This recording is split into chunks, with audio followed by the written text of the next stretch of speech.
con la nuestra. ¿Y por qué con la nuestra?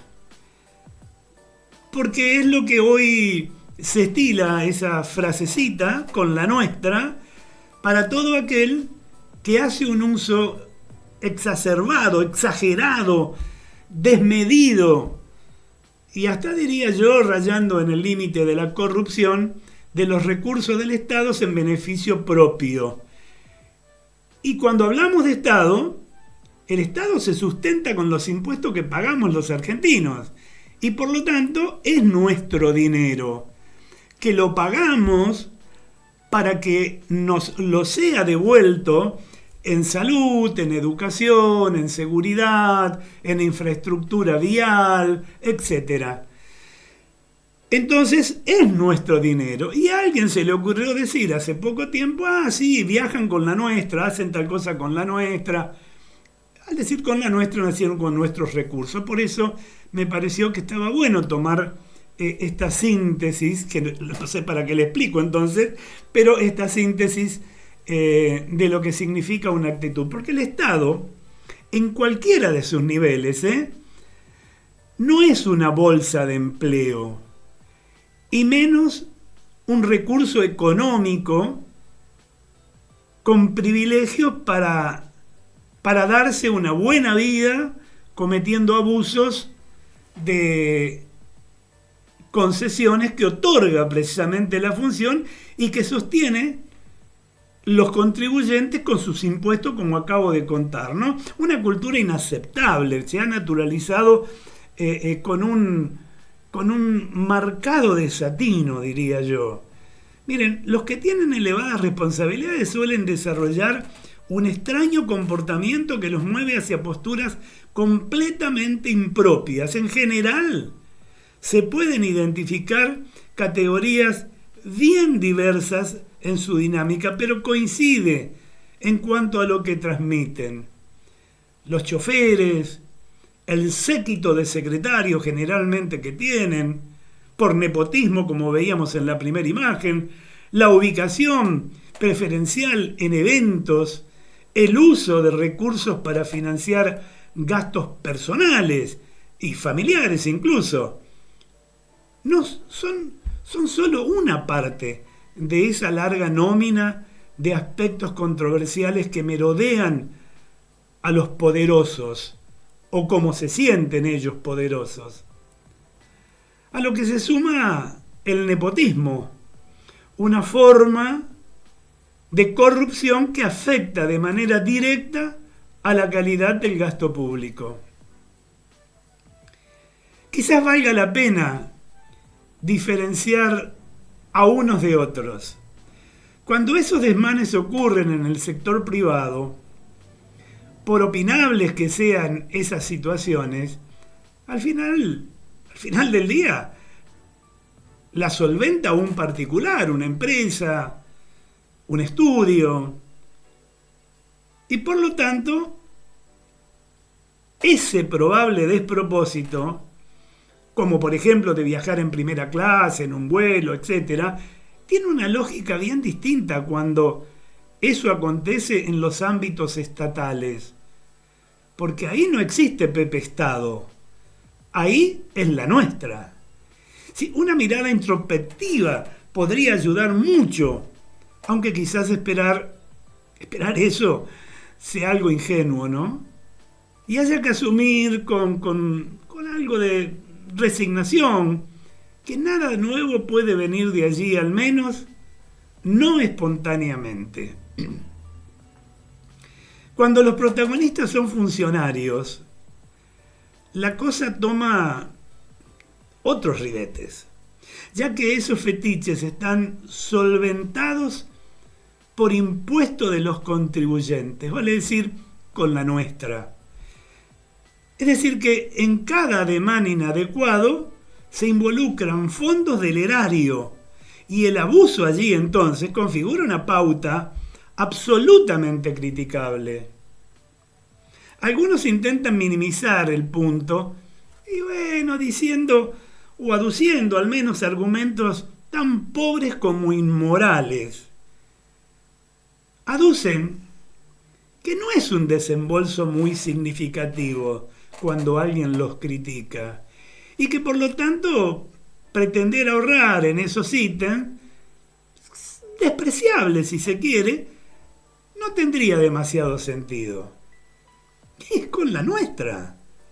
Tal vez haya que señalar que lo que se objeta no es lo cuantitativo de cualquier asunto, sino lo cualitativo, que es alevoso y evitable.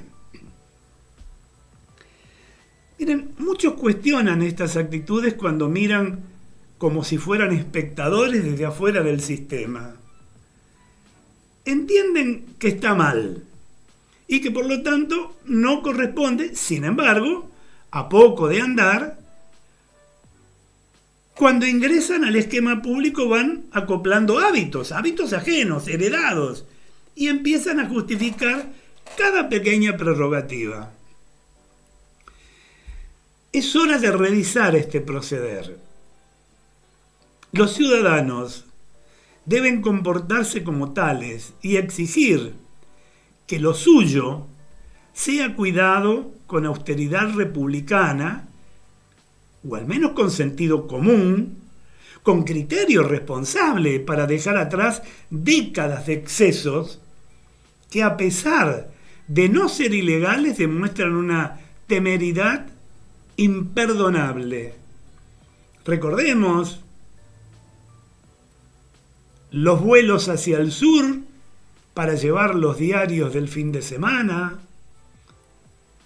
Bueno, lo que antes era totalmente inadmisible, de pronto se transforma como en una tradición que hay que tolerar, ya que lo que estaban antes lo hacían así. Y si lo hacían así, ¿por qué no lo vamos a seguir haciendo? Estos falsos rituales suelen ser muy seductores y estimulantes para quienes se aprovechan del cargo. La pleitesía que perciben los que llegaron hasta allí es muy tentadora y genera una adrenalina casi adictiva. Son como, ¿cómo decirlo? Como si fueran los símbolos del poder, ¿eh? Tener un medio de movilidad a disposición, con chofer incluido y hasta guardaespaldas asignados, es una huella gratificante. Y la fascinación con estas facultades extraordinarias hacen que pocos renuncien a semejantes beneficios o chances que fuerzan la autoestima. Aunque en el fondo no hablan bien de quienes incorporan estas rutinas como razonables. Ellos creen que sí. Se acostumbran a eso, como si fuera un bien propio. Podrán existir algunas excepciones, claro, a esta regla, que debieran considerarse seguramente desde otra mirada o de una perspectiva singular, sobre todo cuando los implicados son, por ejemplo, primeros mandatarios, en cuyo caso parte de eso tiene estrecho vínculo con la seguridad y con su investidura. Pero no el director de tal o cual repartición, no el secretario del secretario del secretario. Hemos visto nosotros secretarios privados enriquecidos en el país. Hemos visto nosotros personal doméstico enriquecido en nuestro país, cercanos al Estado, obviamente, ¿no? Y por otro lado, si los personajes pudieran comprender que están allí de paso, de un modo transitorio, y esto le cabe a todos, convocados para una misión que tiene fecha de vencimiento, o sea, que hayan sido electos o puestos por algún funcionario, que están allí trabajando para una sociedad y no para sí mismo. Probablemente entonces otros serían sujetos cotidianos, mas no lo entienden así. Entran con humildad, te contestan los teléfonos, están a tu disposición de manera permanente para cualquier requerimiento, y en la medida en que van pasando los días, a los poquitos meses nada más, ya se sienten como en un reinado, como si esto fuera propio y fuera para siempre. Y es la nuestra. Bueno, la mayoría de estos atropellos suceden, a cara descubierta, y se encuentran amparados por una sociedad cómplice que no discute ni un centímetro estos disparates. A pesar de que en los últimos tiempos algunos hemos empezado a hablar, algunos ciudadanos, no el caso personal, ¿no?, que podemos contar con un medio, sino empiezan a decirlo en un aeropuerto, cuando se encuentran con algún funcionario que está usufructuando el pasaje que nosotros pagamos, cuando de pronto ven ciertos lujos repentinos en quien antes era su vecino y la pasaba no muy bien, empiezan a hablar. Miren, si la gente fuera duramente crítica, con más acciones que las que enumero, muchos, al menos por pudor, por temor también, se cuidarían de insistir con este modelo tan clásico como infame. Hemos visto como algunos legisladores nacionales, al regresar a sus provincias o de su provincia, ir hacia el Congreso, ya no estaban utilizando los pasajes para sí, se lo daban a alguien y empezaban a ir por otros medios, no públicos, ante la crítica de los propios ciudadanos que los votaron. Miren, este modelo, dije yo, clásico e infame, sí, bueno, deberían emerger otra barrera previa, vinculada a la reflexión de los poderosos. Privarse de estas insignias, yo sé que no es tan fácil. Hemos visto, asumiendo que es muy provocadora la posibilidad de hacer uso de ciertas prebendas, podría ser enormemente satisfactorio disfrutar de omitir esos ritos tan repugnantes. Si la motivación no viniera de la mano de esa placentera sensación, otro movilizador podría ser el rédito político que esas conductas traen consigo. Un burócrata que, pudiendo utilizar lo público, se despoja de ello, sería muy bien visto por una comunidad que ya entendió que todo ese circo lo paga con tributos. O sea, cuando exageran en el uso y se convierte en un abuso los recursos del Estado, es con la nuestra. Es hora de revisar de alguna manera el proceder de funcionarios y de legisladores.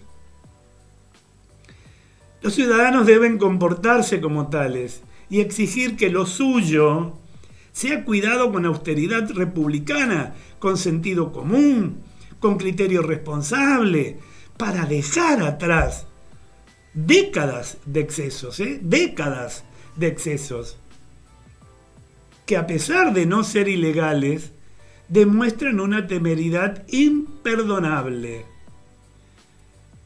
Un legislador con 10, 15, 30 asesores, por ejemplo, los teléfonos celulares que le pagamos a los funcionarios hasta de cuarta categoría.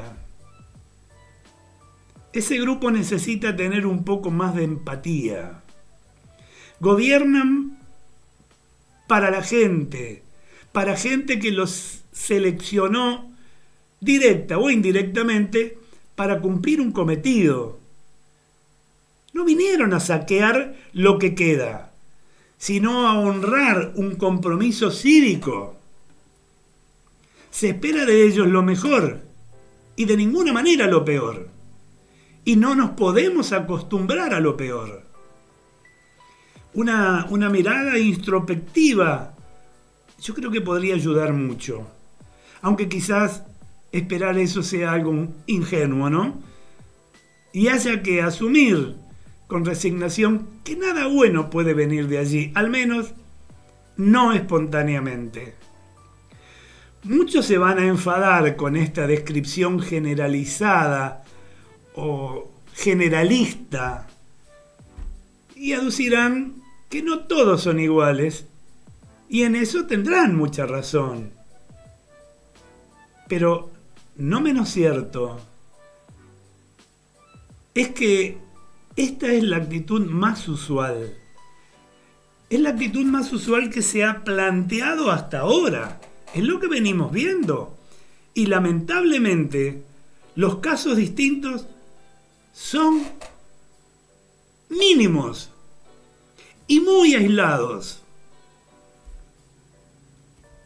Se llega con austeridad o vendiendo la palabra austeridad.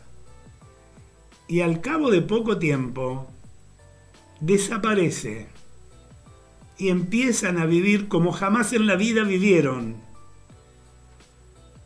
El exceso constituye otra forma de corrupción.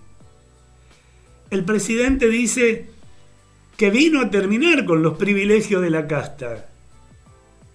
Yo pienso que tal vez deba comenzar por casa mirando a su alrededor.